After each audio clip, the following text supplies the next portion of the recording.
Bismillahirrahmanirrahim. Assalamualaikum warahmatullahi wabarakatuh. Alhamdulillahilladzi hadana lihada wa ma kunna linahtadiya laula an hadana Allah.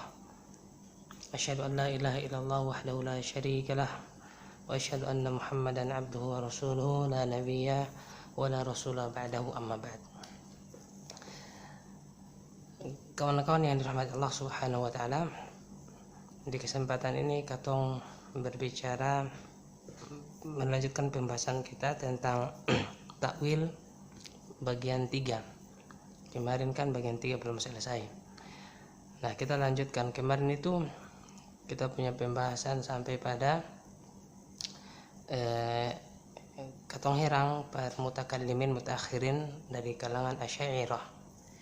Itu mereka justru mengambil akidah yang dibawa oleh Ibnu Sina atau ilmu daruriyat, ilmu akal yang diambil Ibnu Sina. Ibnu Sina justru mengambil ilmu akliyat seperti itu bukan dari Islam, tapi dari Aristoteles.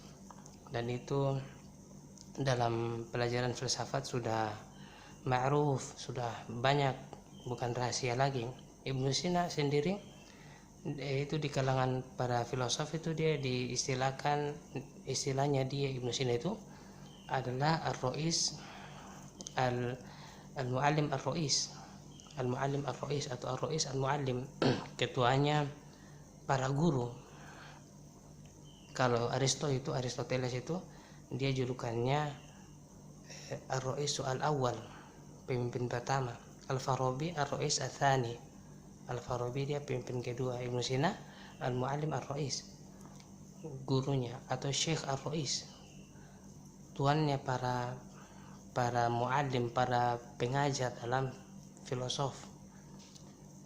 Nah, itu mereka mengambil pemikiran daruriyat, ilmu akal, lalu diterapkan ilmu akal itu dalam persoalan akidah, pembahasan teologi, ketuhanan. Nah, itu kelirunya. Kemudian bisanya kenapa dong ambil Ibnu Sina pemikiran? Nah, Ibnu Sina, sedangkan Ibnu Sina ini kan dikafirkan oleh Imam Al-Ghazali, dikafirkan oleh Ibnu Katsir, Ibnu Hajar juga ada nafs kalamnya menukil itu pengkafiran terhadap Ibnu Sina, bukan hanya satu ulama. Karena Ibnu Sina dalam persoalan ghaibiyat, dalam persoalan akidah dan hal-hal yang gaib itu dia gunakan akal.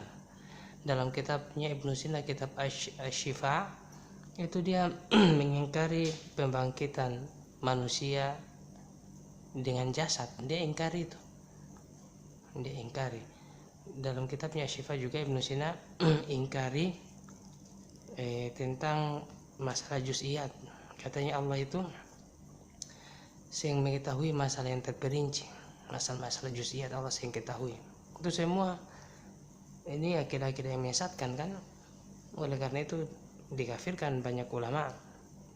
Baru yang kafirkan dia juga bukan ulama apa, tapi ulama juga macam Imam Ghazali, juga para filosof juga.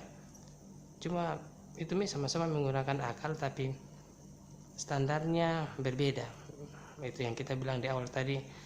Kalau agama ini menggunakan dengan akal, siapa mau diikuti? Iblis itu lebih dahulu menggunakan akal. Ketika Allah suruh sembah Adam, Iblis bilang apa? Saya lebih mulia daripada Adam. Ana khairum minhu, khalaqatani min nari wa khalaqtahu min tin. Iblis pun akal jalan, tapi justru Allah kasih keluar dia. Karena kalau sudah datang perintah, maka akal itu ditundukkan perintah.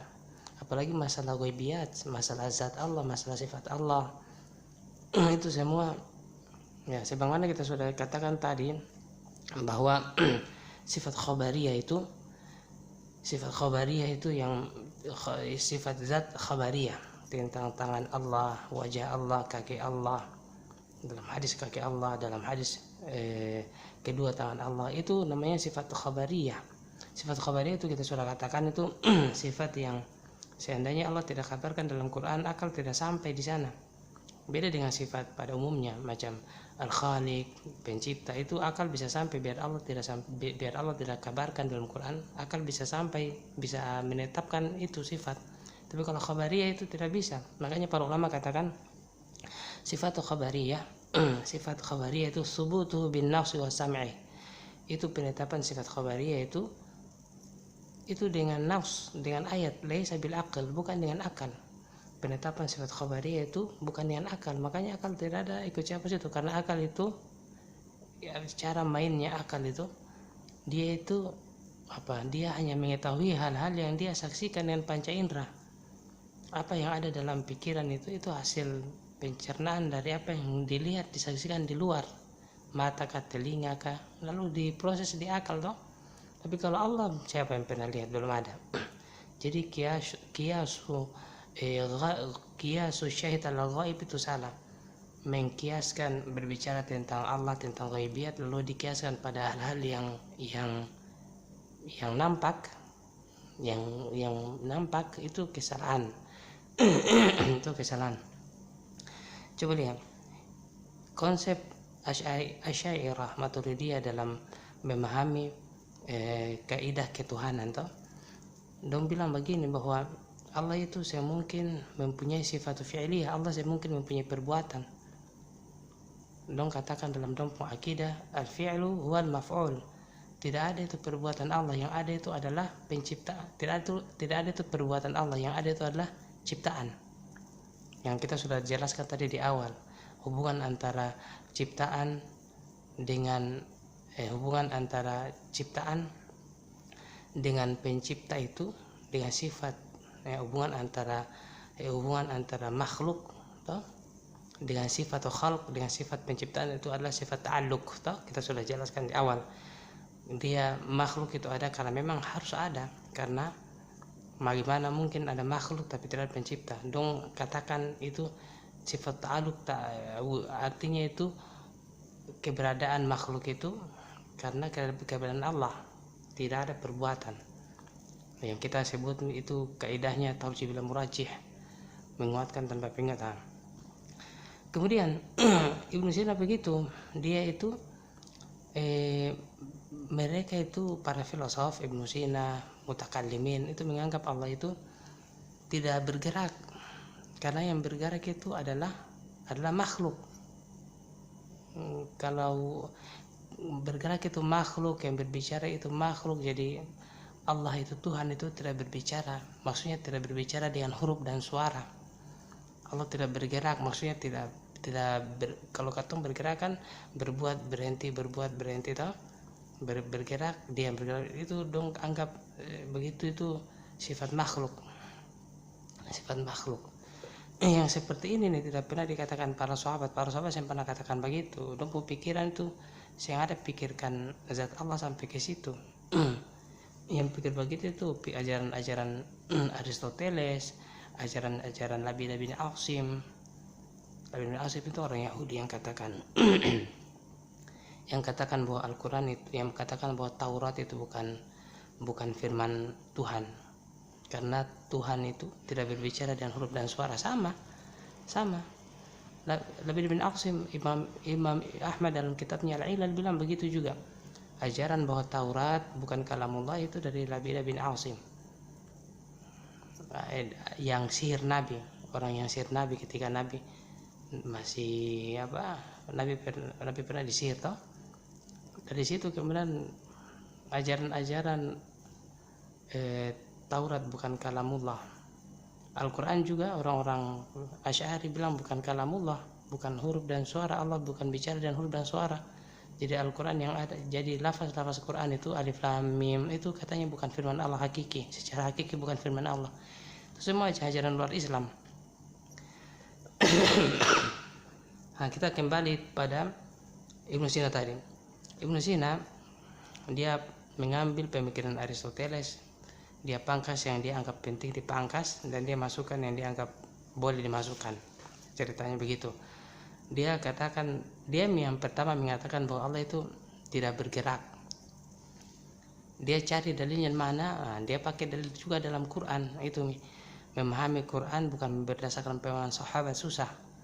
Ibnu Sina bukan ahli tafsir, dia juga bukan ahli hadis, hanya pemikir, atau dia tabib, dokter, pakar kesehatan toh. Bahkan dia kan Ismailiyah toh, dia dari Syiah. Nah, Ibnu Sina dalam kitabnya Asy-Syifa, dia yang pertama mengatakan bahwa Allah itu tidak bergerak. Dia pakai dalil Quran, katanya ketika Ibrahim hendak mencari tahu siapa penciptanya, Ibrahim lihat bintang toh, dia kira Tuhan. Terus bintang di pagi harinya tidak ada, muncul bulan, dia bilang berarti bintang bukan Tuhan karena tidak ada toh. Terus pagi hari, besoknya lagi, besok malamnya lihat bulan, begitu juga bulan tidak ada. Ibrahim katakan, la uhibbul afilin, saya tidak suka yang sirna. Ibrahim lihat matahari, ya ini Tuhan, hada akbar, ini besar, tapi sirna, Ibrahim anggap bukan Tuhan. Nah, Ibnu Sina katakan bahwa berarti yang bergerak itu bukan ciri ketuhanan, begitu. Ibnu Sina pahami kata afilin atau uful itu dia pahami dengan kata bergerak. Ini kelirunya. Ibnu Sina memahami lafaz-lafaz dalam Quran ala kathrati istimal fi zamani. Dia memahami lafaz-lafaz Quran itu berdasarkan pemahaman kebanyakan di zamannya. Padahal kita sudah jelaskan toh yang di awal-awal bahwa lafaz bahasa itu berkembang. Lafaz bahasa itu berkembang. Al-uful mungkin di zaman Ibnu Sina itu sudah berkembang. Bisa jadi dia pahami dengan pemahaman tempatannya. Al-uful itu mungkin bisa jadi bermakna bergerak. Tapi apakah al-uful ketika diturunkan ayat itu di tengah-tengah sahabat akan pemahaman seperti itu? Tidak. Ibnu Taimiyah jelaskan dalam Da'wah Ta'arud. Kalau tidak, bukan juga dalam kamus-kamus Arab yang dahulu toh, Mujama'ani ada itu. Di sana dijelaskan bahwa al-uful itu maknanya adalah ghaib.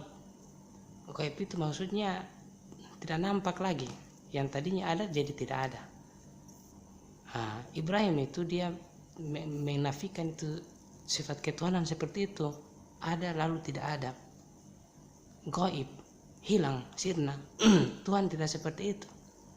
Tuhan itu harusnya bersama kita toh. Ma'iyatullah itu kan senantiasa Allah katakan wa huwa ma'akum aina ma kuntum. Allah itu senantiasa bersama kita, yakni ilmu Allah ketahui kita itu bikin apa, kita di mana, Allah senantiasa bersama kita dengan ilmunya.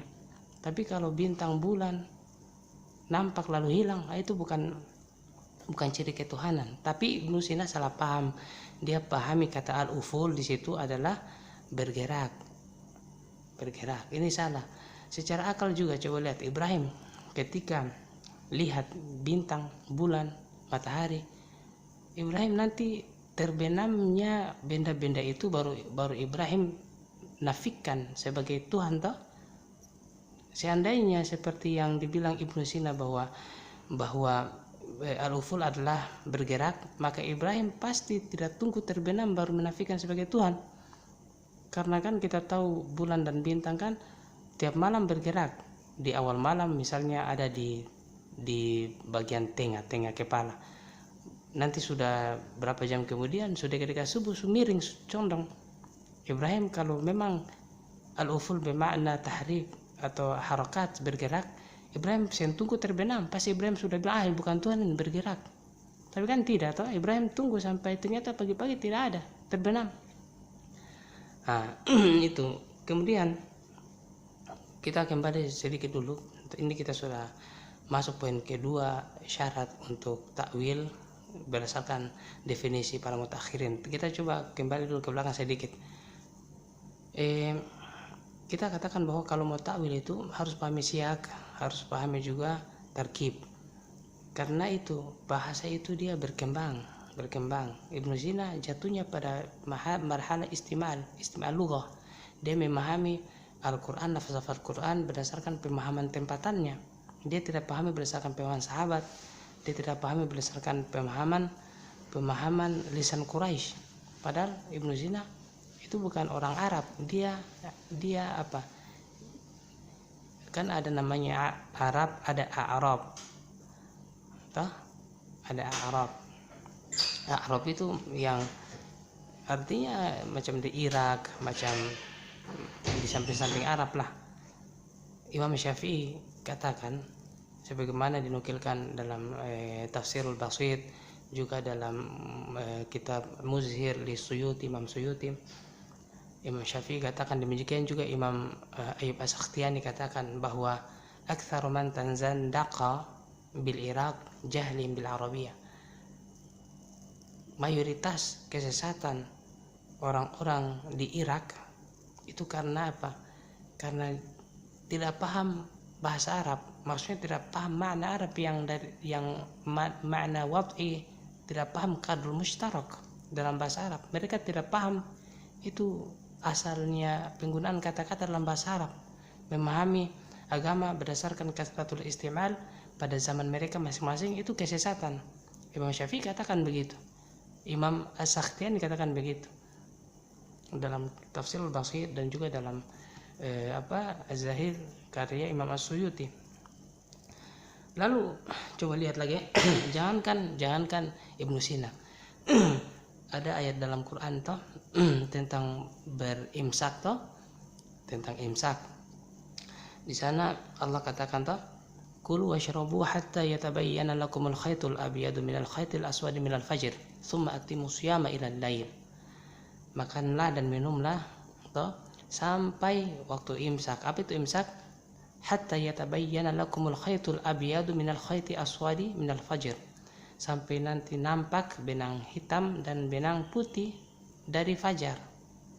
Nah, sahabat ada yang paham, ada yang tidak. Tentu berdasarkan dompung pemahaman bahasa tentu. Tapi lihatlah contoh toh dinukilkan oleh Imam At-Tabari dalam tafsirnya tentang bagaimana ayat ini diturunkan. Ada sahabat namanya Adi bin Hatim. Adi bin Hatim itu sahabat, dia orang Arab. Toh dia orang Arab. Dia dekat dengan Nabi juga. Tapi dia memahami kata khaytul abyadu minal khaytil aswadi minal fajr itu, dia pahami ala kathratil isti'mal. Dia pahami kata benang putih dan benang merah itu berdasarkan kebanyakan pemahaman orang Arab saat itu. Toh? Jadi dia itu untuk mengetahui waktu imsak, dia ambil itu kain putih dan kain hitam, atau benang putih dan benang hitam, dia taruh di bawah bantalnya. Dia lihat, kalau sudah bisa bedakan ini warna berarti sudah mau imsak, sudah terang. Tapi dia susah, bagaimana ini sudah mau imsak belum juga kelihatan warna ini. Akhirnya dia datang kepada Nabi. Sebagaimana dalam hadis Bukhari kan, Nabi katakan bahwa dimaksud dengan khaytul abyadu minal khaytil aswadi adalah sawadul lail wa diyaun nahar, atau kama qala sallallahu alaihi wasallam. Nabi bilang itu yang dimaksud dengan benang putih dan benang hitam itu adalah gelapnya malam dan terangnya fajar. Maksudnya kalau sudah ada fajar tsani, sudah ada fajar toh tsani ditandai dengan azan, itu maksudnya sudah imsak. Jadi bukan patokan kepada benang itu. Imam Adi bin Hatim sahabat, dia memang pahami juga, dia pahami bahwa maksud daripada benang putih dan benang hitam itu juga maksudnya adalah malam dan siang. Tapi itu bukan kasratul isti'mal, itu bukan kebanyakan dipahami di lisannya Arab saat itu. Nah, untuk mengetahui itu dia tanya Nabi. Itu menunjukkan bahwa pemahaman Quran itu memang betul-betul harus dari pemahaman Nabi dan sahabat yang sudah diajarkan Nabi. Saya bisa jauh-jauh dari situ. Pemahaman terhadap bahasa Arab, lisan Arab yang ada di dekat-dekat Nabi saja, Arab yang saat itu para sahabat saja, sebagian paham, sebagian tidak. Apalagi Ibnu Sina yang sudah jauh sudah jauh. Ini kita potong dulu, sudah mau ya. Assalamualaikum, sudah mau 20 menit ya. Assalamualaikum warahmatullahi wabarakatuh.